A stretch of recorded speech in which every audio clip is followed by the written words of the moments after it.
grace period, like after the bell at school, you know, kind of a thing. So I'm letting everybody in.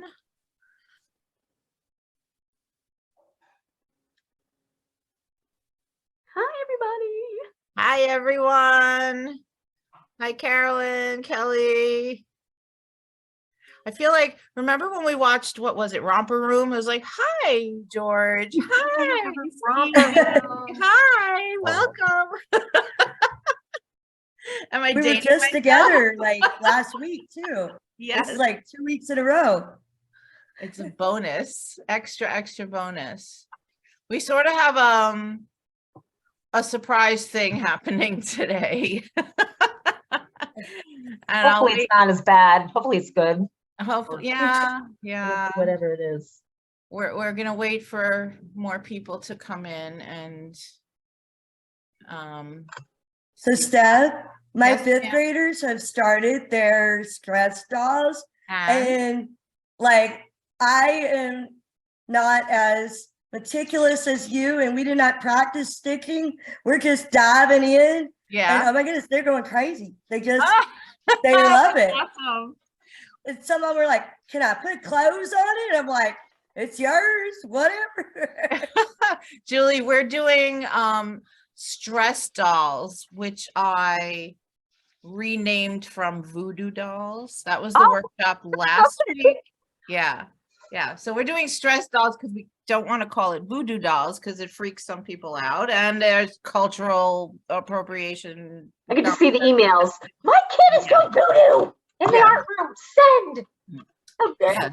Can you imagine? Hi, Mom. Come here. Sorry. So can you imagine getting a letter from a parent CC'd to the principal?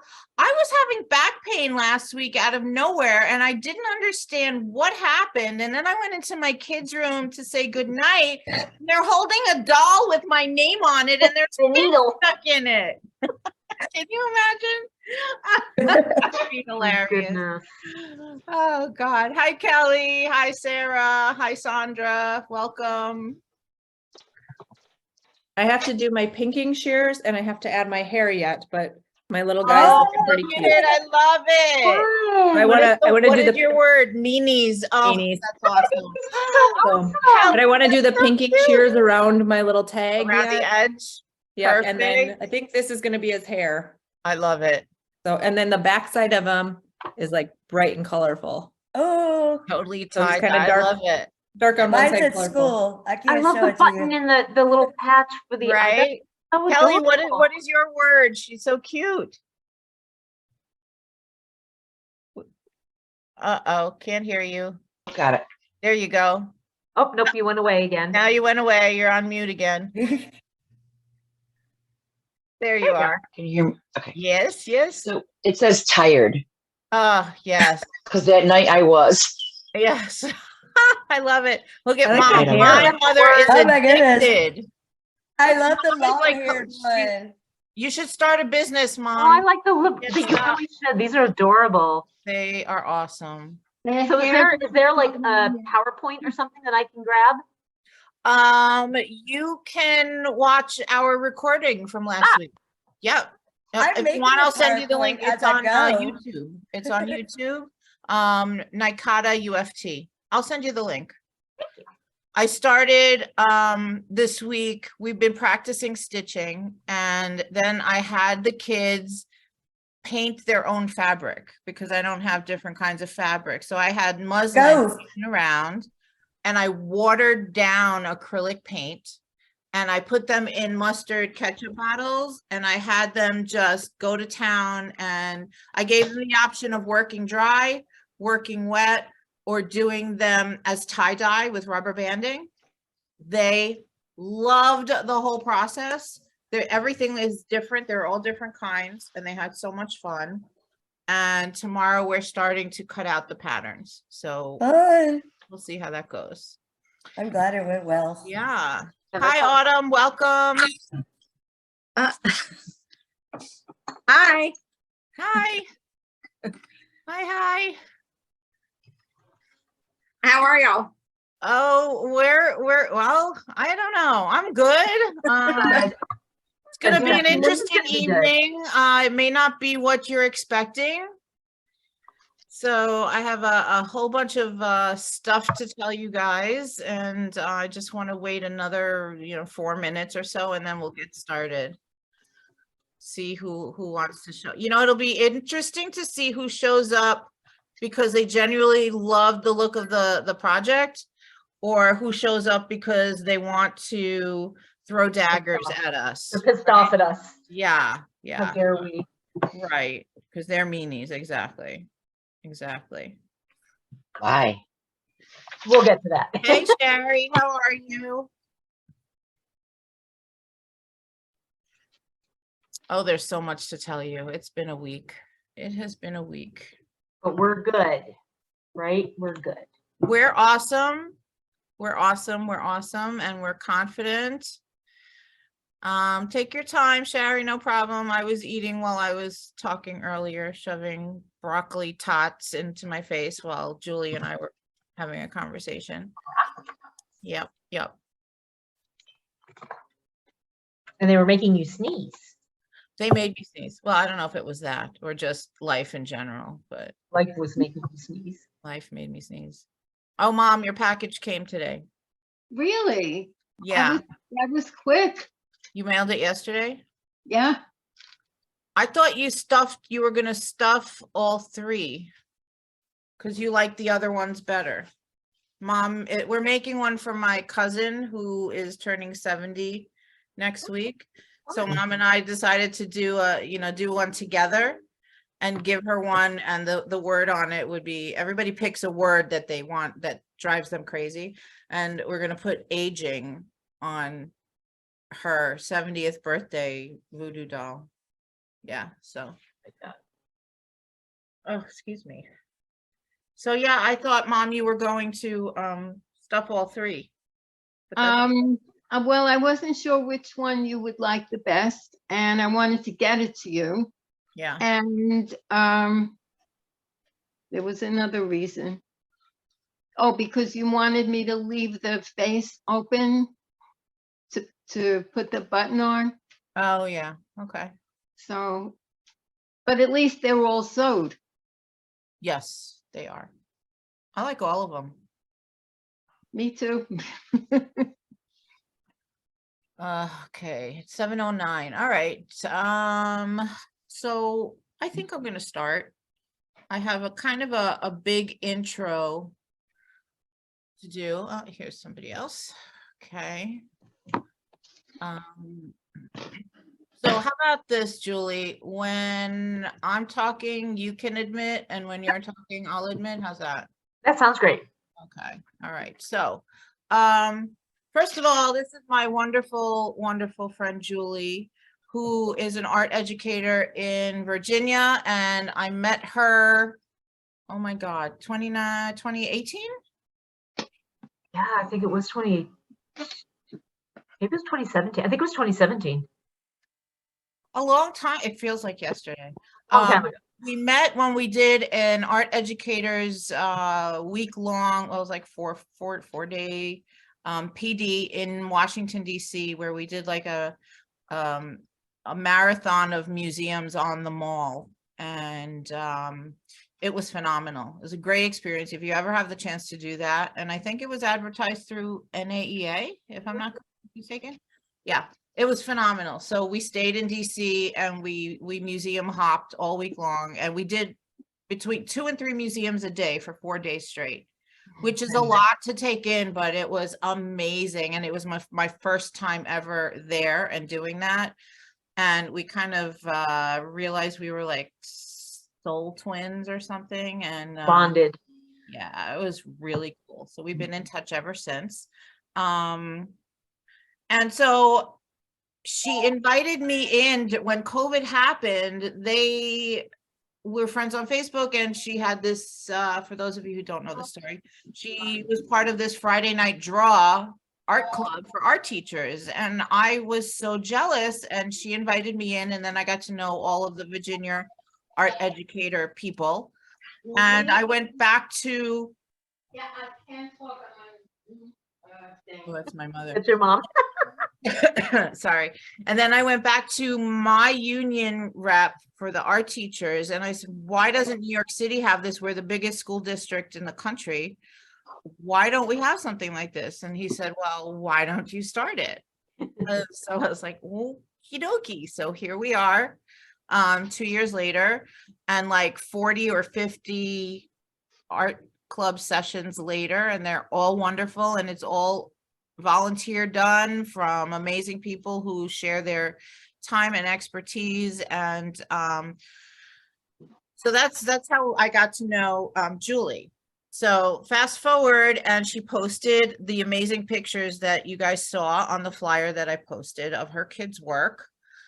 And I was gaga over it. I love that the style of art from the Aboriginal peoples and the symbolism and the spiritual depth of everything that goes into their work. And I wanted to see her lesson, and I wanted to share it with you guys. So ironically, I would say 2 months prior to Julie even posting her pictures or me knowing anything about her lesson, I had gone to Mario, who's the president of NYCATA, for those of you who don't know, the New York City Art Teacher Association. And I said to him, there is a wave of, I don't even know what to call it. There's a potential giant problem in the art education system that it revolves around the issue of a cultural appropriation versus appreciation. And it's becoming a bigger and bigger and bigger issue because there are people out there who think they know better than everybody else and are telling you, you can't do this and you can't do that, and scaring the hell out of veterans and newbies alike, scaring them away from teaching the art of other cultures for no reason other than their own holier than thou attitudes and the way that they present their opinions and positions on the subject. So I told Mario, I think this is something that we need to address either, through NYCATA itself and have a workshop citywide for art educators, because it's a big problem. It's a big problem. A lot of teachers don't do it because they just don't want to deal with the problem. I'll just say that. I have to be careful what I say. And we all know that I have a very big mouth and I say what I think and I say what I feel, but this is a big political situation. And we're recording. So I will behave. So he said, well, you and I are both authorities on teaching art and culture because we've been doing it for 20 years and we know what's the right way to do it and blah, blah, blah, blah, blah. So don't worry about it. I said, well, I disagree with not worrying about it, but you're the boss and I'll table it for now. So fast forward 2 months or however much time it was, and I saw Julie's gorgeous stuff and I chased her immediately and begged her to do her lesson. And she agreed, and I posted the flyers all over the place. And 2 days later, there were 2 posts on one of the pages that were scolding me for cultural appropriation. And it was like a gut feeling that I knew this was going to happen when I mentioned it to Mario. And here I am trying to do something good. And I know how, Julie teaches. We discussed how she presents it and everything, and it's all respectful and everything else. And so I'm getting scolded by strangers on the post telling me that they're concerned about me doing this, that it's not a good idea, and they're posting links to articles about how things should be done and blah blah blah on the Facebook post, on the Facebook page. So I sent that to Mario and I said, you see, I told you so. And he really didn't understand. He's kind of like I am, where we have a firm grasp on what we know to be true and what other people use to push their own agendas, whatever they are. You got it? Yep. So we were both kind of in agreement, just let it go. And it was only 2 posts on Facebook out of all the flyers and all the pages that I'm part of. So, I let it go. I didn't hear from anybody else. So then, I'm sorry if this is a long story, but I really need you guys to understand why we're doing tonight what we're doing. So I'm sitting here, what's today, Thursday? Tuesday night, I get a call from another friend of mine, who is the president of NYSADA, which is New York State Art Teachers Association, who I know from when I went to art camp last summer, and she's fantastic. And she was also one of the presenters when I got my award in Binghamton in November. She said, hi, how you doing? I said, I'm good. What can I do for you? And she says, so the reason I'm calling is because I have been getting a lot of phone calls and emails with concern over your upcoming workshop. And I'm like, okay, so this made it all the way to the president of the New York State Art Teachers Association. And they're reaching out to her because of our workshop. And I said, okay, what are the issues? And what's your concern? And she's like, well, I'm just going to tell you what I'm hearing. I'm not going to tell you what to do about it. But there is concern about the whole appropriation issue and that maybe you shouldn't be doing it and blah, blah, blah. And she says, so you have options. You can cancel it. You can postpone it, or you can go ahead with it. It's completely up to you. I'm not telling you what to do. I said, okay, well, thank you for letting me know. And she said, also, I'm going to send you multiple articles that were sent to me about this topic. And she said, in NYSADA, they formed a committee this year called EDNI, Equity, Diversity, and Inclusion Committee. Kind of like what you were telling me, Julie, through the New York Art Teachers Association. She said, and there is a, I forget what her title is, but there's a woman who works with NYSADA, but between NYSADA and NAEA on this exact topic. Her name was Cindy McGraw, I don't remember, but it was Cindy. And she said, I'm going to put you in touch with Cindy and we can all get together for a Zoom session and discuss the subject, but let me know what you decide to do about Thursday session. I said, okay. I said to her, well, if it was you, oh, you're that person in Texas, Carolyn? Oh, okay. Okay. So we can have that conversation. This will be perfect for you then. Yeah. So I said to Michelle, I said, well, if you were me, what would you do? She said, I'm not even going there. She said, I'm not going to tell you what to do at all. I can't. It's completely up to you. So then when I told her we had decided to move forward in the way we're doing it, and I'll let you guys know in a minute what we're doing tonight, she said, I'm so glad you decided to just go forward with it. So I have support. I have support from Mario, who, by the way, also, he wrote a statement and emailed it to me and asked me to read it to you guys today to present his position and his support of what we're doing. I don't know where you guys all stand on the issue. I'm sure you're dealing with the same confusion, insecurity, not non-clarifying comments in your own districts, schools, whatever, and maybe even in your own head, you're not sure which way you want to go with this, but let me read what Mario sent me. And then I'm going to hand it over to Julie, because Julie is so happy to have a forum in which to talk about what she had done in the past and what she's doing now and why. And maybe she's changing her mind about what to do next time. I don't know. So let me read Mario's statement. He asked me to read it to you. Okay, he says, we are art educators first and foremost, and effective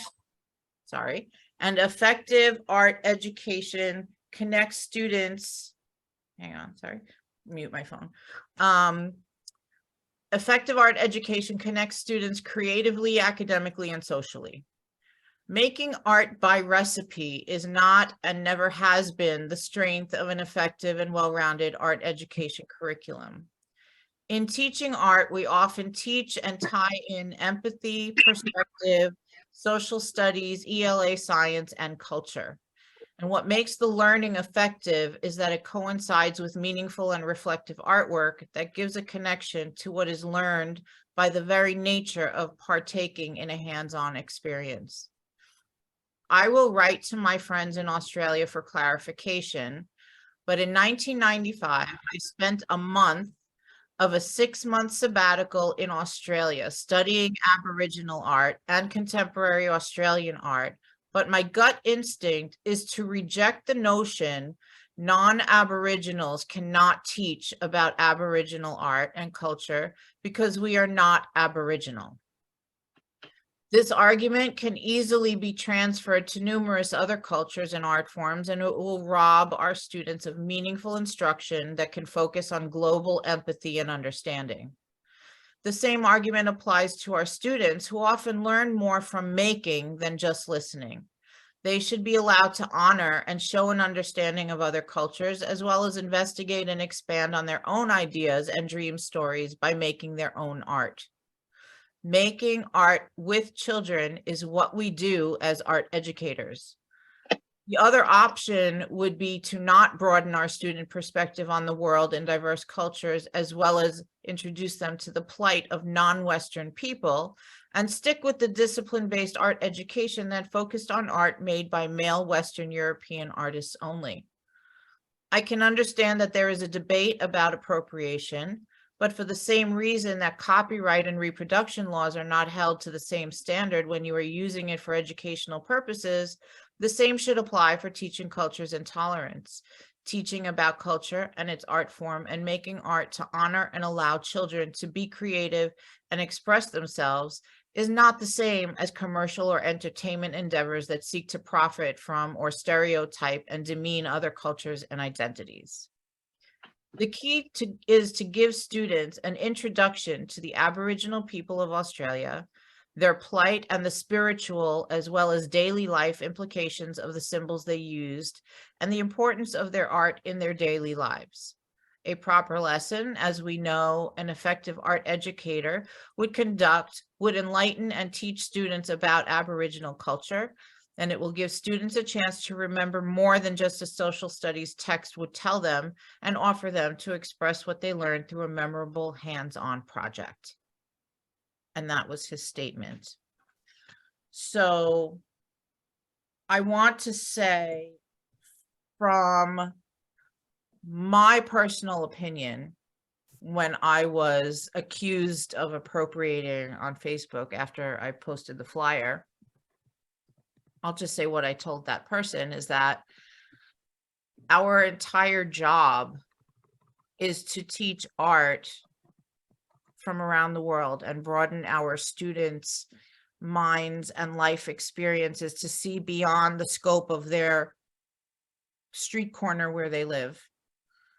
Many of my students, and I come from a very, very, very culturally diverse school as well as Julie, is that a lot of these students, even if they came from another country, they only know their culture and the shock of what they were dropped into here in the United States. But most American-born students that I have do not make it past their neighborhood their entire life. So it's our responsibility to teach them about the world through the art making process, because it becomes muscle memory. When you create as you learn, it's a whole body holistic experience, and what you learn is retained much longer than just reading stuff in a book and looking at pictures. We don't do our job to make money from, it's like, we're not, in elementary schools, the teachers who teach Vincent van Gogh and have all the kids replicate Starry Night, they're not going to go sit on the corner and sell the kids art for a profit. They're having them experience the technique and the materials. These kids have never used paint or to work it in the heavy brush strokes and the heavy paint layers, and they're learning new things that they may not get at home. We're not doing this to turn a profit. We're doing this to enrich the lives of these kids who may not get it anywhere else. So to call that cultural appropriation is a complete misunderstanding of what we do as art educators, in my opinion. And I'm not going to be told not to do it. And I would never present a lesson on another culture without researching it myself first, because I don't want to make a mistake in front of students and be ignorant. I can't teach what I don't know. I research it with respect. I transfer that information to the students, and I tell them where everything comes from, what the purpose is, what the history, the cultural meaning, and the significance. And we are not copying their art. These are the skills and how their art came to be developed. Let's try these skills in class. But then what I want you to do is look into your heart, your life, your experiences, and pull something from that and interpret that by using the skills I just taught you, which mimic the skills of this culture. I'm not telling anybody to copy it and go make money and call it their own. That's the difference between cultural appropriation and cultural appreciation. And that's my opinion. I'm no authority, but I know my job. So if I offended anybody, I apologize, but I've never had a problem with any of this. And I think that what has to happen nationwide, because it's such a scary issue, is that if these people in positions of authority want to make this such a big issue, then explain, number one, what makes you an authority. And number two, don't just tell us we can't do it. Model it and show us how, if you think you know better or more correctly. So that's what I had gone to Mario with. And I said, I think we need to find someone who can lead us into clarity so that we don't have teachers backing away from this, because it's very important, especially now when they're pushing all the social, emotional, you know, equity and diversity and inclusion and all of it's all coming to a giant head. And instead of scaring people away from doing this and telling us not to, show us how, if you think you know better. And that's my position.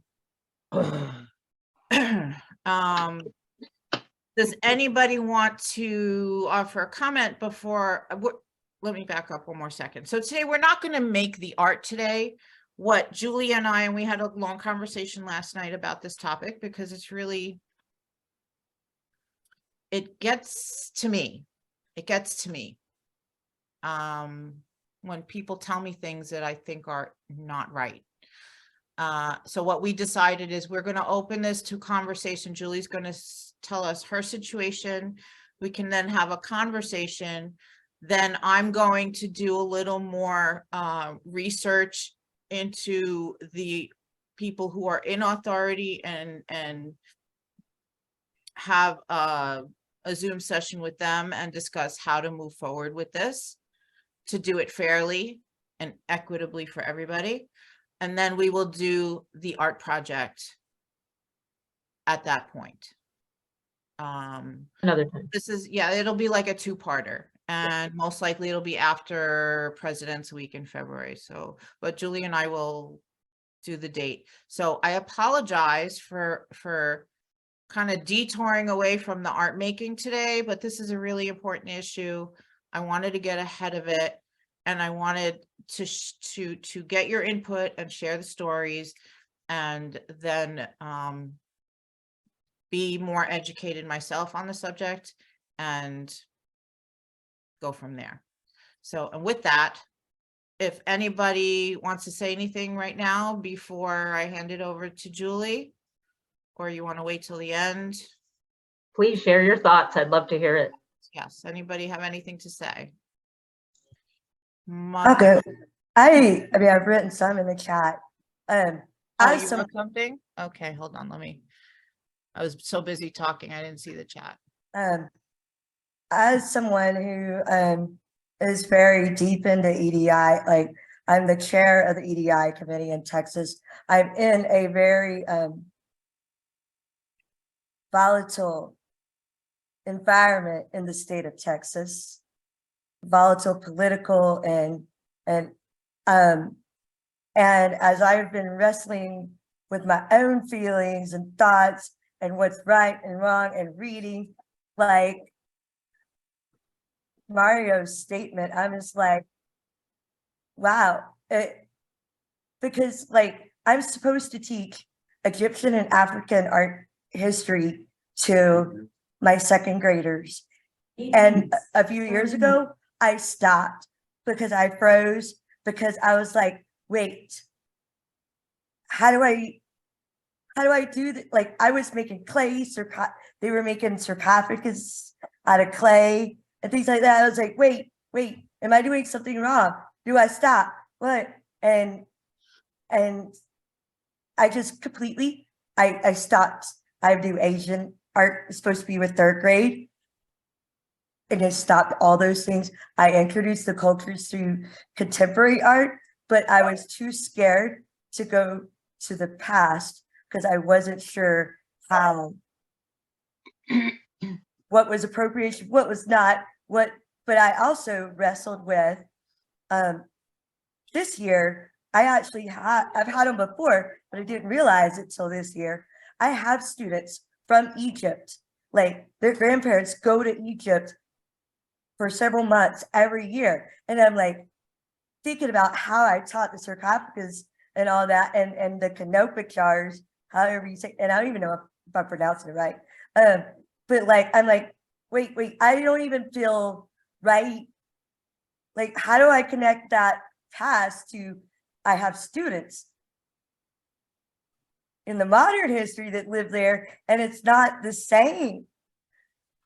You know, they're not these mummy, how do you not offend our current students and Yeah. teaching the history and do it right, but show that appreciation, like you said, because our students don't get, we're the place where they're going to get that. Mhm. Yeah. And I've been wrestling with this for several years. So his statement was like, really, I wish I could see it, have it in writing. I can forward it to you if you like. I That would be love great. it. Yeah, if you want me to send it to you guys, I will definitely do that for sure. So I just write it down. You actually, when you mentioned, it's funny, Egyptian art, I had a complete flashback to an elementary school project. Mom, you'll remember this, when I had to paper mache King Tut's mask for a class project. I think it was third or fourth grade when I did it. I still remember it. I still remember the texture in my hands, and I thought it was the coolest thing ever. And now that we're talking about this, is like, I didn't think there was anything wrong with it. And as an adult now looking back, it's like, what is wrong with that? not like I'm going on eBay to sell it and, claim it as an artifact. I mean, that's how kids learn. Kids learn by getting their hands dirty and doing. That's when you get them young and you teach them about these things, and you do it with respect and, an explanation, not just do it because that's your assignment because I said so. That's not how to teach, okay. I'm done with my soapbox. So I'm Does getting one. what? I said, I'm getting on your soapbox. You're getting on my soapbox. Yeah. I have been retired for 20 years. And I, in my career, used to present projects from different cultures all the time. And I thought I was doing something wonderful. And my mind is blown by hearing this. I wasn't aware of all of this because I'm not in the yeah. schools. But it seems to be related to the book banning craze that's going on. And I mean, you just hear all of these things that sound like insanity. Yeah. Where is this coming from? From fear. It's all I connected. mean, if I as a teacher couldn't bring the art of other cultures to kids, whoever would? Exactly. Exactly. And how would they know what the world is? And it is, as you said, a bigger world than what's on their street corner. Mhm.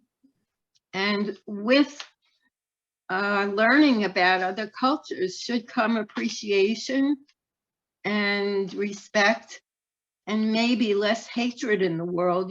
We should be told we're doing something wonderful. Yeah. I don't understand it. I just don't. It's crazy to me.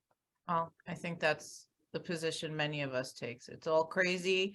And because it's crazy, it makes people afraid, and then everybody shuts down. And that's not where we need to go. We can't shut down. We can't shut down. And the people who are complaining, I'm assuming that they are not teachers. Where is this coming from? Is this coming from politics, from parents, from where? Well, But it would It's- seem that they have no idea what they're talking about. well, it has roots in it's political because it has roots in the cultures who I don't even know how to explain this. So it's like an onion. There's so many layers to this, and everything is interconnected. It's ridiculous. Okay. I think it's exploding. Julie, correct me if I'm wrong. It's like, or anybody, within the last 10 years, it's become an issue because of the whole Black Lives Matter and brown and Black people being recognized as human beings and not marginalized, and they don't want their cultures I don't know. Well,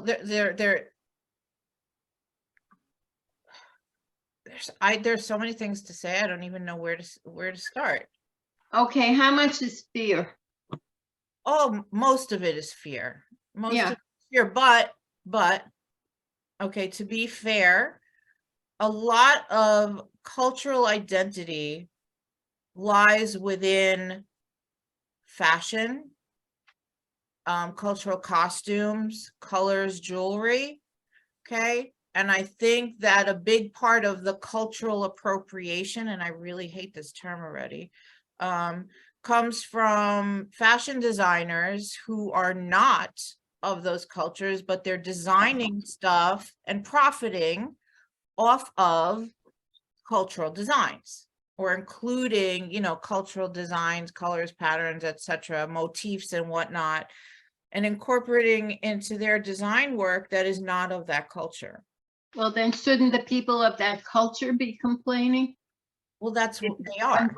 That's where this is coming from. And when they That's where it's started coming from. complaining, then the people in the political arena get involved. So then they're making all of these suggestions on how things should be done. And it's a snowball effect, right? But I think that there is so much fear in this country right now. And everybody is afraid to say anything about it because everybody's so sensitive and scared. Okay, whether it's about the book banning, whether it's about being racist, whether it's about being prejudiced against LGBTQ, whether it's about prejudice against race, there are so many problems that everybody has become super uber sensitive. Like you could say anything, like, I don't know, hello, or whatever in a language, and somebody will get offended because they pronounced it wrong. Or I don't know, the stupidest things set people off. And I'm seeing this with my kids in school. And they're Yeah. making jokes about it.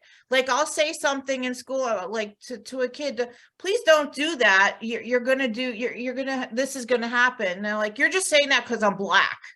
Like they think they're being funny, right?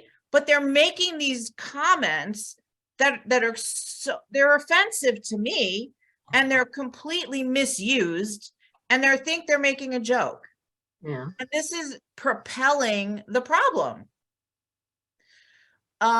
So like you could see, I don't even know what to say anymore about. There are just so many issues, there's so many layers, and everything is interconnected. And you can't just stop it over here because it affects it over here. Or if you stop it over here, this gets bigger and this gets worse. So everything has to be kind of addressed at the same time, at the same level. And you know something, it could have been addressed during COVID, because like we were all kind of prisoners and frozen in time, so to speak. Things could have been adjusted and reconfigured and made better at that point, but things got worse because nobody knew what to do. Kelly has her hand up. Okay, sorry. No, that's fine. Oh, no, that's fine. I was going to say here in New York, 4th grade studies Native Americans, and the classroom teachers wanted wampum belts. And I said, They I wanted looked what? at it, wampum belts, Belts. which Okay. are the belts, the beaded belts that the Native Americans use to communicate with each other. Okay. And they're in all these beautiful designs. And I asked the teachers to teach the history part of the belts, that I would have the children design their own patterns and learn how to weave, do the bead weaving, and say that it's also been used by other cultures. Many different cultures have used it, not just the Iroquois, but that's what we teach here in Central New York. And it worked really well. I saw that other art teachers had taught it before. I researched it. I still don't know if I was doing it right. I Mhm. still don't know if I'm supposed to teach that. But they came up with beautiful designs, some based off Minecraft, which I was like, change it to your own, because it's little squares, because they're doing little squares, but they did gorgeous stuff. And some of them just did words, their Mhm. names, their teacher's name, their dog's name. And some of them did like a dog. But you don't know anymore if what you're supposed to teach and how. Did anybody tell Basically, you can't do that? no, the classroom teachers had asked me to. I asked my principal, and he's usually really on this stuff. And he was like, I don't see why not. Mhm. I think it would be great for the kids. And so I taught it, and it worked really well. Good. I don't So know. you had a good experience. You were I lucky. wonder Nobody. if they're addressing this issue in the colleges where they're training teachers now. I don't know. That's a good question. That's a very good question. I'm sure I'm not sure of anything actually. It should That be. would be interesting to find out if they're addressing it. There's a lot of things they should address if you're in an education program at the university level. A lot of things are different from from when I was doing my master's for art ed in 20 years ago. I mean, it's really, it's a complex, very complex, very sensitive issue for everybody. Sarah has a hand up. Yes, Sarah. Hi. Hi, Sarah. Oh, you're muted. We can't hear you. Can't hear you. No. Nope. Oh no. I wish I could read lips. I Nope. know, me too. We're with you. Okay. Now you're muted. Try one more time. Okay, there you Can you say something? No, No, oh, Not no. working. Oh no. You want to type it? Do you want to type it in the chat box? Okay. Sorry, I'm so sorry, Sarah. We'll come back to it. All right. So Julie, I've taken up enough of this session, so I'm going to hand it over to you and tell us your situation. Okay, I don't even really know how to begin. I'm very encouraged because last night when Stephanie and I were talking, it was like a punch in the gut. Not that any of this was really new to me, or any of us, you know, this is what's happening in our world. But Stephanie, to get those words from your supervisor, I guess it is, that's so great, because I think all of us from different areas, we haven't really gotten any kind of, this is what you should do, or this is the suggestion from anyone who's really in a position of knowledge. We have tons of people that are telling us what we can and cannot do that have never set foot in a classroom. But it feels good to kind of get that. Like, I really appreciated the fact that he had been to Australia and that he was so knowledgeable, and just knowledgeable as an educator, and not taking this political side of, oh, well, you can't do that. Because there are plenty of supervisors in my area that are so afraid of everything.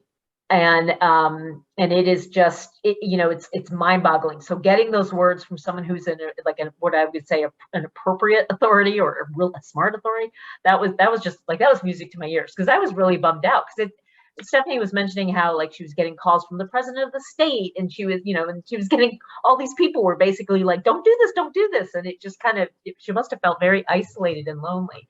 Before I continue, I want to read what Sarah had put in the chat. Sarah said, my student teacher is fearful, her words, of teaching other cultures. She's native Mexican and feels that culture can be taught comfortably, but they were discouraged from teaching without a person from that culture. And that really is kind of the message that we are getting. And, you know, and that's why I'm so happy that we're all having this conversation, because we just can't, as teachers, we're kind of like, okay, well, what is the right thing to do? And I don't really think there is even an answer. When I first started this lesson, the Aboriginal painting, with my, I teach high school, and I originally had taught in Virginia at our county's alternative setting. So it was high-risk students that were in danger of dropping out and not graduating, and they went from their home schools to the school that I taught at. It was called Douglas. And it was a very small population, and they weren't like sent there as punishment. It was basically a suggestion it was like basically an alternative style. And so I had a lot of diverse students from all over the place, all socioeconomic levels, all cultures. And I simply wanted to teach the Aboriginal painting because I just loved it. I just thought it was so beautiful. And I had never been to Australia. I didn't really know much about it, but the more I started researching the culture, the more I saw such parallels between the way the Aboriginals were treated and the way the Native Americans were treated. And I was like, wow, this is a really cool connection, to kind of be like two completely opposite ends of the earth. Two completely different cultures were treated so horrendously by two completely different other groups of people. Like, it was like, what are the odds that that's happening? So that's how I approached it. And I basically had started the lesson that I had previously taught. I started talking about oppressed cultures. And I had, at some point I will share both the slideshows, the ones that I did before and the ones that I had just done that Stephanie liked. And I started talking about oppression, and I talked about the Native Americans, and I talked about the Holocaust, and I talked about I basically started a discussion with what cultures do the students know that have been oppressed in, you know, in history. And so we had a discussion about it, and then I basically introduced the Aboriginal culture and talked about Captain Cook and in parallels to Christopher Columbus and the Native Americans. And then I introduced the art, and I talked about their spirituality and the concept of dream time and dreamscape, and how they had very sacred symbols that they used in the hidden storytelling. And most of the symbols were hidden underneath the dots to protect them from all these oppressive outsiders. And like the more I researched it, the more I was like, this is so cool. And I didn't really know what I was going to do with my students, but I was like, okay, well, let's just, you know, start with like a symbol of that you find that you enjoy or that you like, something personal. And then we did the dot pattern around it. And it was an amazing success. The kids really liked it because it's so cathartic. Just by doing, you know, if you anything in repetition, like centangling, anything like that, is so relaxing. And I didn't even realize how much my kids enjoyed it. And they were doing it, and they were like, I can just come here and chill and make dots. And they came up with these beautiful projects. So that was, I believe, 2015, 2016. Fast forward to right after the quarantine, when it was actually the NAEA conference, the online one. And so many of the different workshops that I went to were very, like, I almost felt, they made me very uncomfortable because they were very much like, you are not allowed, I'm like messing it up, but there was a lot about, you're not allowed to teach, you shouldn't be teaching these things, we're guests on Native American land. There was all this hypersensitivity to other cultures. And I believe their intentions were good. I believe that they were trying to make people understand that, yes, the pendulum has swung too far. They mentioned the Dia de los Muertos and the gypsy costumes and the Indian costumes and fashion and costuming, and how that's really like, it's creating these stereotypes of these cultures. By doing that. So anytime, if you know, Halloween time, when you see someone dressed like a gypsy, you think, well, all gypsies must wear, you know, the fancy skirt with the tambourine and all that good stuff. And but it just kind of like it threw me, and I thought, well, maybe I really shouldn't be doing this Aboriginal art lesson, because I haven't really contacted anyone of that culture to know if I'm actually even doing it right. So then, long story short, fast forward to this year, I completely changed the way I went about doing it.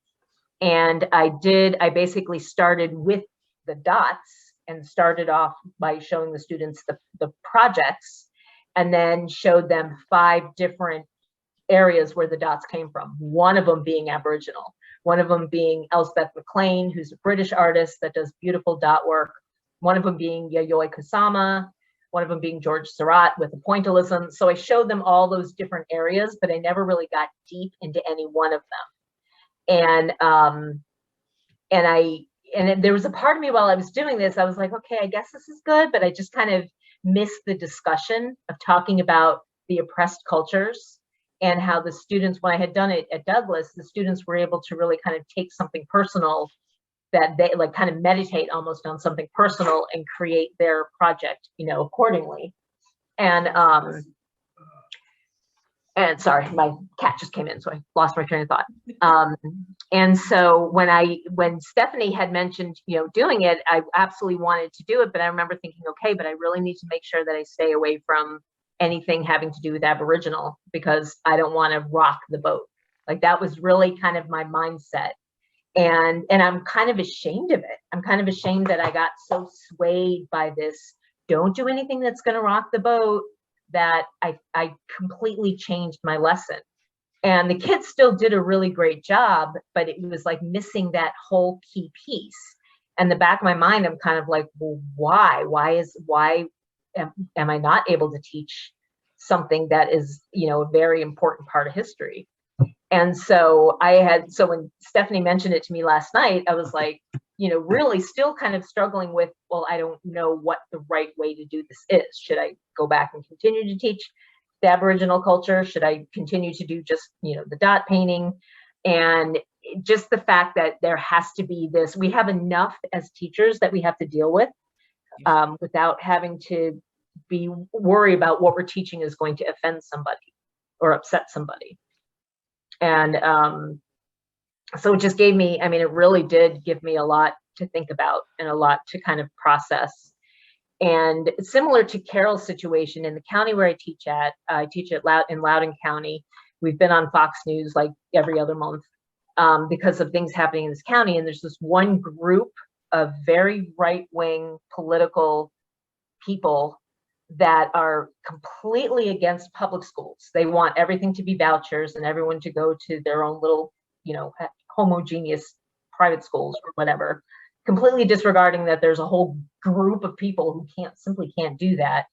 And they have preyed on the fears of people in the county and have made people, like, there's so much going on with book banning and with what you can do and can't do. And we had a training with art about what art we can show and what art we can't show, because if it has any kind of inkling of a sexual content, then we're not allowed to show it.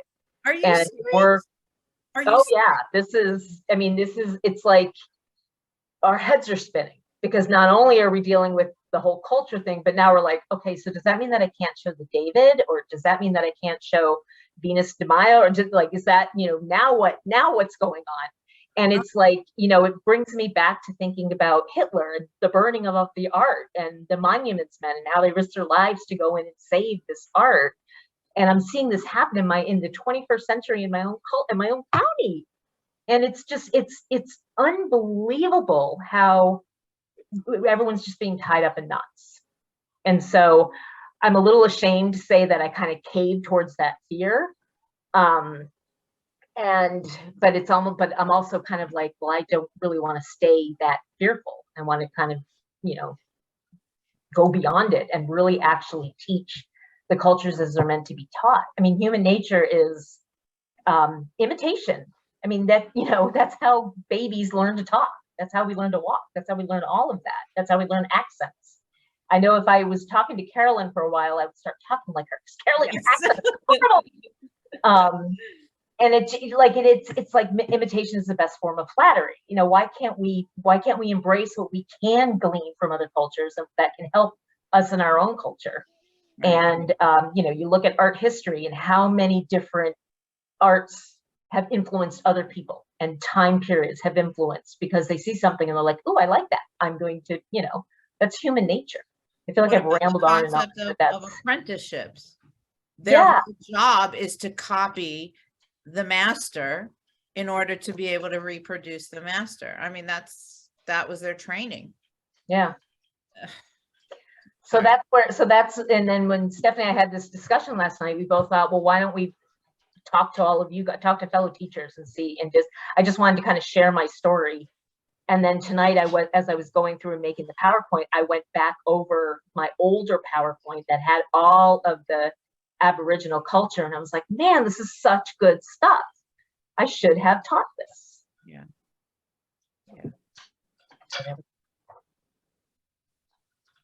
Anybody want to share thoughts, comments, concerns? You leave out the cultural influences. It's like leaving the soul out of it. Well, the whole point behind it is the spirit of where it comes from. I mean, if you can't touch the soul of it, it doesn't mean anything. Yeah. It's nothing. Well, it's not nothing, it's just less significant. Less, okay, less. Anyone else want to share thoughts? So I'm in Idaho. We have a very big like Hispanic population. So I think we're at 65% at our school is Hispanic. And so like Day of the Dead, you know, is big, but like right now we're running into like a hard, tricky thing where brown pride is like getting really big over here, but also we have some gangs that also associate like their names with brown pride. And so us as a school is like, do we like stop brown pride, like encouraging brown pride? Do we ban it? We don't know what to do. So it's like hard because of that cultural aspect. Like I ran into, I just was like, I don't know what to do in this situation because it's really tricky. I don't get paid enough because I'm not admin to deal with that. Right. And so like I told the students, I'm like, I'm not sure if you can, we were making folders for art. I teach middle school. And they put brown pride real big. I was like, I don't know. I have to tell them, but I don't know if this is like what this is. So I went and told the principal, and I told them, you're not in trouble. I just don't know if this can be written on here because of things that have happened in our community with people who don't use that in a positive manner. And so they got really upset. Kids got upset. The kids. Mm-hmm. And then, so they went and talked to the prince. They stormed down there because I called the principal. It's like, is it okay if they do this? Because I honestly don't know. And she said, no, I don't think we should do that. And so I told them, I was like, the principal said, no, let's, so that's, all I'm going to say. And they got really mad. So they stormed down and they talked to her. Well, then she was able to like talk to them and figure out, it wasn't gang, like the way that they were, wanting to express themselves was more of the cultural aspect. So they actually turned it into a positive thing. They're going to do a festival, a Hispanic Heritage Festival in a few weeks. And they're going to head that up. But then like that same day, because I didn't know at that time, I had another student and all I said is, I'm going to ask, like, you're not in trouble or anything. I just want to make sure. And it was weird because I called home because this student last semester would throw things, would scream, like she would yell at the police officer and the principal, everybody. Like it was really hard. And this semester she's like one of my best students. So it's like total turnaround. So I wanted to call home and tell guardian how awesome she's been doing, because I'm like, they get a lot of bad phone calls home. So I'm like, I'm gonna call home and say, awesome. Guardian just starts like, once they answer the phone and realizes me, they just start screaming at me for like 8 minutes, because how dare I say that brown pride is like a bad thing. And I was like, they didn't let me talk for like, I watched the clock, 8 full minutes of yelling at me over the phone. And then they took a breath and I was able to say, that's not what I meant. And I'm sorry it came across that way. And so I talked to them about like, we love Hispanic cultures here and this is what we're doing and we're doing excited. And eventually Guardian was like, okay, I understand and all that, but I'm like, how did this happen? Like so and since those 2 experiences, I'm like, I don't even say anything now because I'm too afraid to like have people yell at me or scream at me. And so I love Day of the Dead and like the history behind it and everything. And it's such a huge part of our culture, but I'm like afraid to do stuff like that, to be honest. And I feel guilty as an educator, but at the same point, I'm like, I don't, it's scary. Like you said, it's fear. Yeah. I'm like, I don't that. And like, even just being yelled at for like 8 full minutes, that was traumatizing for me. So it's hard to get over that. This is exactly what I was talking about. I mean, we are all doing this because we love it. And to be put in a position of practical terror from doing what we love and to totally do a 180 and not be able to do the things we love. And it's not that we love them because they're X, Y, and Z. We love it because of what it represents, and the beauty in the culture, and the beauty in the expression, and the beauty of the skills that are involved in getting it done. And you want to share that, and to be put in a position of terror so that you can't do it it's such a disservice, and it's cruel because it's who we are, and it's not fair. And you mentioned that this whole question of brown power, what was it? Pride, Brown It's like pride. Okay. Black pride, but Yeah. for Hispanic culture. And it's being turned into a complete negative thing. It's Mhm. ironic that you mentioned that, because before you guys came on, Julia and I were having a conversation. She mentioned the symbolism of the swastika that started in Hinduism, and it was a symbol of their spirituality and their pride of their culture, and it was completely appropriated by the Nazis and turned into something completely evil, and now it cannot even be seen without an instant connection to the Nazis. Nobody, I can guarantee you, and I'm included in my own statement, I had no idea, and I'm Jewish, that it was originally something other than the Nazi symbol. I only discovered that maybe 10 years ago. Actually, no. Do you know when I discovered that? It was the Da Vinci Code movie, where he discussed that in the symbolism and everything in the movie, where he was doing a speech about the book he wrote about symbols, and I couldn't believe it. I was sitting there and I'm like, the swastika was something about peace and spirituality. I was like, holy crap. So you're talking about the same thing, somebody trying to take something beautiful and turn it into something completely different. And that's hard. Like if you're in the middle of it, you're like, Yeah. what do I do? Like if I don't say anything, it's bad. If I say something, it's Yeah. bad. It's probably even worse if I say something. well, So, I I'm think- frozen. what you teach high school, Middle school, middle school?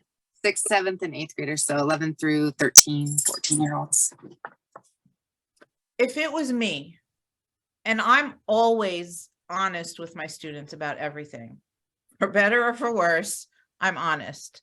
And if they want to do something as a group, I would ask them their positions Mm-hmm. on that idea as a group. Do you think that if we do this, it's going to look like this, or is it going to look like this? And how would it make you feel? And how would it make your families feel? I'm not going to take it to the administration, because I really believe that my relationship with my students is in the classroom. And what we have created a community in that classroom where we kind of understand each other. Yeah. I mean, there are It's- some things that are, without a doubt, we don't do artwork with guns, and we don't do artwork with drugs, and, but if it's a social issue, okay, you can wrap activism around that and make it part of the lesson. Yeah. Make it a learning, teachable moment Yeah. that everybody has a position. And you kind of gotta work it out within the politics of your classroom, and trust yourself. Yeah. In knowing your students, and your gut instinct about what it is. I think it also has like a level of almost fear that's like kind of handed down from admin, because like last month we were in Fox News like 3 times for our district and some different things. And so like they're afraid, they don't want to make the news on anything now. Right. That's They're exactly trying what to it is. So it's like, don't do anything Don't that rock might the boat. cause issues. Yes. This is so And upsetting. so also like makes us be like, okay, just be okay.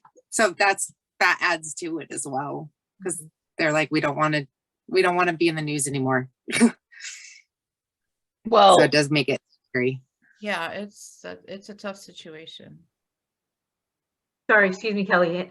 Carolyn, I want to hear what you had to say. Carolyn just had her hand. So, the thing that Oh. stood out to Yeah. me, and I wrote it in the chat too, I don't know how to put my hand down. Lower hand, there it is. Okay. The thing that stood out to me is that the one part that I still struggle with, and I talked about it when I was talking about the Egyptian, art history and all, is the stereotype part. How do we ensure that, when we're talking about a culture, an ancient culture, but then we have students that are still from that country, how to not create that stereotype? And I'm going to give an example. And I kind of brushed by this because I was caught off guard. I teach elementary art. I teach pre-K through 5th grade art. Every week I introduce a contemporary artist, this artist of the week, and I go through different races, different countries, different genders, everything. And one of my recent artists, a month or so ago, I want to say they were Indian, like from the country India, I think. And I always put a photo of the artist, a couple pieces of artwork, and then a short little bio, and some of that's just to help me remember to tell what I want to tell them about it. And I like them to know where the artist is from, because I've had students say, hey, I'm from that country, or, and all that. Whatever it was, I really don't remember what it was, but one of the students, and this was about 3rd grade, said, oh, they're like you. So they were not like me, like talking to another student.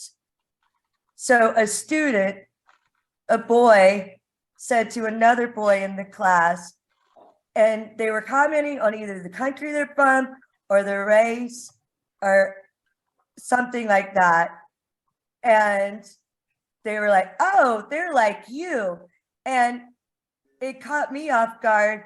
Like I knew why he was saying that, but it wasn't really I felt like it wasn't appropriate, So it's like some of those, I don't want to create a stereotype, but I want to expose them to many cultures, and I want them to be able to make a connection. Oh, I had an artist from Bolivia that I introduced. And one of my 5th graders like, I'm from Bolivia. And he proceeded to tell me facts about Bolivia that I had no idea. I had to look on the map to see exactly where Bolivia was, because I'm not very good at geography. He was like, it's the only landlocked country in South America. I'm like, oh, I had no idea. But so it's like that cross between wanting them to connect. I want to expose them to so many artists and cultures and countries that they could connect with one and say, hey, that's me. But also not have other students go, that's you. And single out a student and it's somehow turned negative. Does that make sense? How did it turn negative? I'm curious. It didn't turn Assume the negative because stereotype. Well, I I just guess brushed over it. I'm having trouble understanding, hey, they're like you. How is that a stereotype? Maybe I'm missing something. I And think maybe it's not necessarily a stereotype. I guess my belief in identity that I tell my students and all is, you like with gender and all, you don't tell someone what they are, or who they are. They tell you who they are. And so I feel like it's crossing a line when a student's saying, oh, I mean, I don't know, that's the way I feel like. It's like, I don't know. It was connecting. I wish let me pull up my slides and find what artist it was. It triggered the memory. I'm gonna look while y'all just keep chatting. Because I got to bring back the memory. But I clearly remember that moment bothered me. Whatever it was about the moment, it bothered me. Well, I guess I'm imagining, Carolyn, if it was off the top of my, well, actually I can use an exact, for instance, when I was teaching my Douglas kids about the Aboriginal culture, I was showing them lots of pictures of the traditional ceremonies and costumes and whatnot. And I also showed them a picture of modern day Aboriginals that look like basically anyone else in Australia. And that helped, because I think what could have happened was, if there was someone in my class, a student in my class that was of Aboriginal descent or was Aboriginal, who's wearing like a t-shirt and jeans, like, you know, all the kids are wearing, and the students being like, well, why aren't you wearing, you know, whatever the outfit, that stereotype, or like, why aren't you wearing your King Tut, whatever. Like, I can see where they could, like, especially little kids, you know, little kids kind of are like, well, you're an Indian, you should be wearing the feathers. Like, they would say that because they're little and that's what they do. Is that kind of what you were alluding to? Yes, I think so. I'm still going to look for those slides, but I think it was more of I think this incident was the race of the person, of the artist, I think. Or I'm going to go look and see if I can remember. Y'all just keep chatting and I'm listening to you. What were you going to say? I was going to say, for me, is that when a child recognizes a connection, it sees something either in a work of art and then says, hey, they're like you, to another student, they're making a connection in the real world. I would not be upset about that unless it was a negative thing. I mean, I would be actually impressed that they would know, if this kid is also Egyptian and they're connecting it to the artwork they see, then it's a real world aha, you know, and it brings that culture to life, literally, instead of, I would see that kind of as a positive. I wouldn't necessarily go the negative route. Okay, I see that. I'm missing a part of what happened. All right. I think I found what it might have been.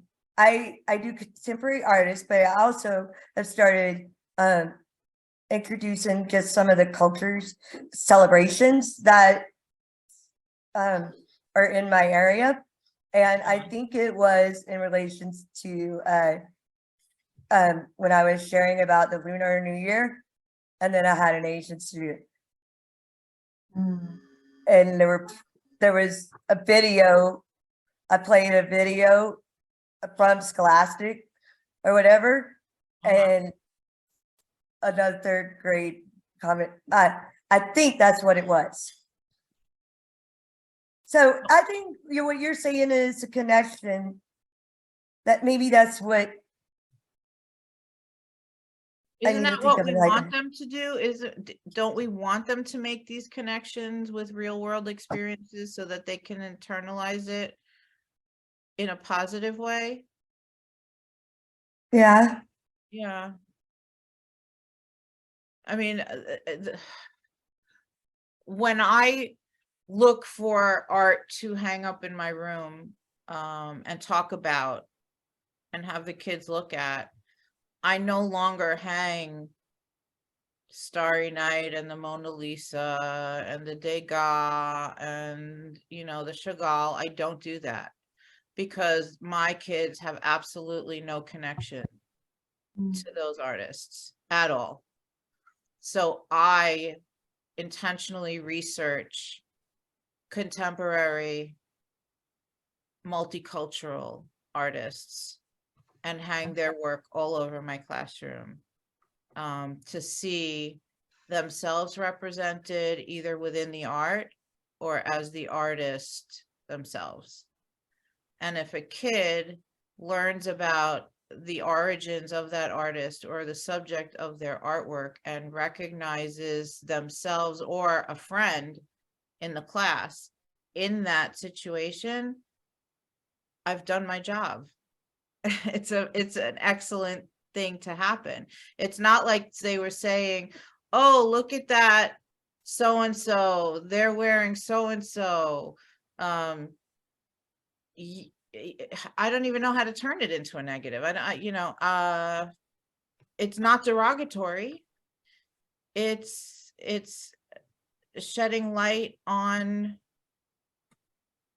how people are represented in art all over the place. That's what we're supposed to be doing. Well, that's part of what my newer lesson that I actually did like, because I liked having, it was like, this is dot painting, but look at all the different places where it comes from.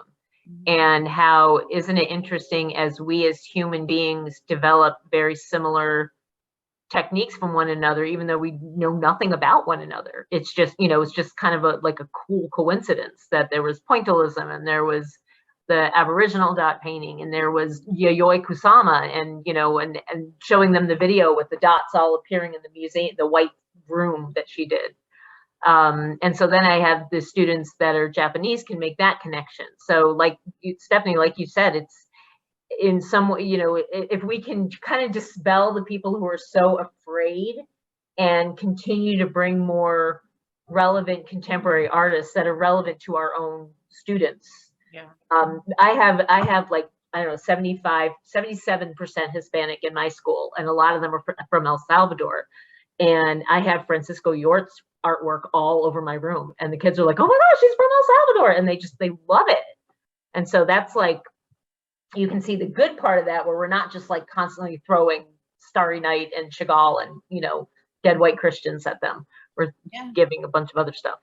And men, dead white men. Dead white men. Yeah. It's just, we are supposed to be teaching them art, and there are so many more brilliant artists out there besides the ones that we had to learn in school when that was 50 years ago, or whenever that was. We have to, and this term keeps coming up, is we have to meet the kids where they are. We have to educate ourselves in order to educate them, and familiarize ourselves with them and their culture and where they come from, so that we can make connections for them. That's how we hook them.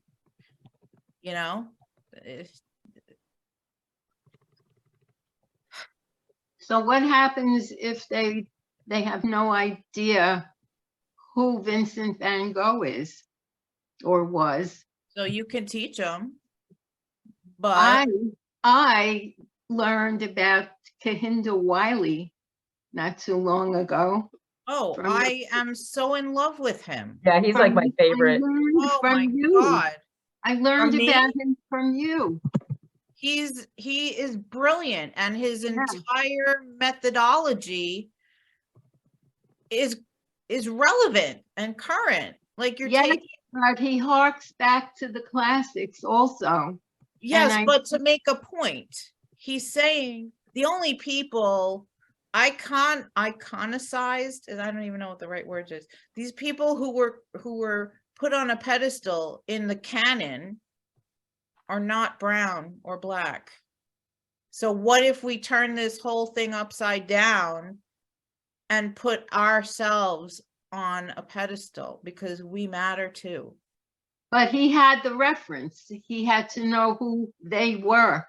Yes, and it's because of that he's making it relevant Yes, but if Okay. the kids don't learn, I mean, I'm all for teaching them about contemporary art. But it'd be nice if they did know who painted Starry Night as well as a reference point. I'm not saying don't teach them. I'm just saying your entire curriculum should not be. only- Exactly. That's It what I'm should, saying. it should, Yeah. it should have both. Yes. Yes. Yeah, generally I find if I find a specific student who I know is from either a certain country or a certain, actually mostly a certain country, I'll do research and try to find somebody from their exact country, contemporary or historical, just so there's like one other person I can stick in there and be like, you know, without even calling their attention to it, just be like, I know that you're from Vietnam. This person's from Vietnam. I'm just not going to broadcast it. This is, here you go. And then they make that connection with themselves. Autumn, what were you going to say? I love your hair, by the way. Hi, thank you. I mean, I'm an oddball out in this conversation, and I hate to even, like, now we're all talking about being scared. I'm a little scared to even say I teach at a private Christian school. So some of the issues that you all are facing, I don't face, but how do we teach any of history? I mean, if we're not teaching, how do you just teach what you know or what you are? Then you're not teaching anything. So, Right. so many of our subjects would not be taught in schools. And then, you know, you made the point about the master artists, some of the great master artists, that is exactly how they learned. I mean, they studied other great master artists and copied their works. I mean, that is what they did. So I don't know. I'm just at a loss for words at all of this. And maybe I'm ignorant. I don't know, but I'm just. So let me ask you, in your school, Mhm. nobody tells you cannot teach. I'm assuming you teach other cultures through the art in your school. Yes, ma'am. So, and I teach middle school. Okay. So we have 3 art teachers, a grammar, a logic, and a rhetoric. It's a Christian worldview is how we teach. Right. And so the grammar school teacher teaches of all the art history, you know, from the long time ago, Renaissance and Baroque and all, you know, those types of things. And then we move up. So I still talk about some of those. We hit on those artists to review what they've learned, because a lot of students do continue through our school. It's K through 12. Okay. So we hit on those artists, but then in my classes, we do some contemporary artists too, but none of us have ever been told that we couldn't teach about. In fact, I mean, I was just thinking about Egyptian cartouches is something that they do in class, you know? So I don't know. I just can't understand how we wouldn't teach these things, because we wouldn't teach half of what we know. Well, that's kind of where I think most of us, I think the general consensus is we don't understand why this is an issue, because this is what we're supposed to be doing. That's exactly the point. Why is this an issue? You know, I think that somebody somewhere at some point must have said, well, how can you be teaching this when you know nothing about it? And then it kind of like became a blanket accusation across the board, which is kind of ignorant, because most art teachers educate themselves about what they're teaching, or most good teachers educate themselves about what they're teaching. It's our responsibility to do so. If we don't, we've got no business being in the classroom in the first place. So I think agree it with circles you. back around to this extreme mistrust of teachers that is so prevalent in our culture. And I mean, I've been to so many board meetings in my county because my kind of segue, my school is very old and we're working to get a new school building built because it's a really fast growing county and they have brand new school buildings that are like multi-million-dollar amazing mansion buildings. And then we have our little school building that is falling apart. And we also happen to be the only Title I high school in our county. So anyway, I've been speaking to the board a lot about getting a new school, but I'm listening to all these parents coming in and there's such mistrust of teachers. And it's sad. It's like how many collective education, pretty much everyone on the Zoom definitely has a bachelor's, if not most of us having a master's, and how many years of experience. But there's there's such a level of distrust that anything we would think to do, it's instantly, you're doing that wrong. And how can there be distrust when they are the ones dumping their kids on us that they don't even parent and they're telling us to fix it? Yeah. Isn't that a complete contradiction? Yes. So like, I think everything is on fire. And depending on the day, they point their fingers at whoever is closest. Born of ignorance also. Well, think. yes, most things generally are, especially fear. So this has been an extremely heavy session. I think it's the first one of its kind for us, but I think it was very, very relevant and very, very necessary. And thank you for sticking with us today. Yeah, we didn't lose anybody. Nobody was just like, peace out. Yeah, this was a really good conversation. And, you know, even Autumn, that you're kind of like dumbfounded is helpful because we are too. Yeah. We are too. I just don't understand why this is happening and how it's helpful. So I think, is there somebody in the chat that wants to mention? Oh, Carolyn would like to know where you're from, Autumn. She hears your accent.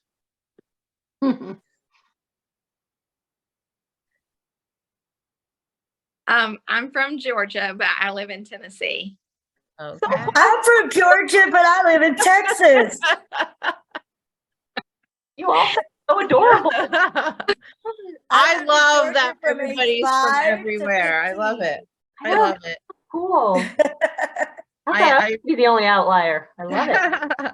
Well, I really, very I love quick- this group. I'm sorry, Stephanie, I'm going to kind of cut you off just because ahead. we definitely are going to do this. So the next time we Yes. have our thing, I promise we'll do art. And I'm gonna have it'll be a Google slideshow, and I'm going to add in all of my Aboriginal cultural stuff for Please anyone do. who wants it. Yes. And then just to kind of give you guys ideas, Q-tips, toothpicks, shish kebab skewers, pencils with like a really good eraser, because that's great for making dots. Just a couple of things to have on hand. And then if you could get like a black piece of paper and just put 2 dots on it. This is how I start my students. So it's like 5 by 7 inches, just black paper with like just 2 random dots is a great way to start. That's how I start with my kids. And I was like, how am I going to tell people to do this one? But now that we have this, now you'll know. And even if you don't have that, it'll still be very easy to follow along.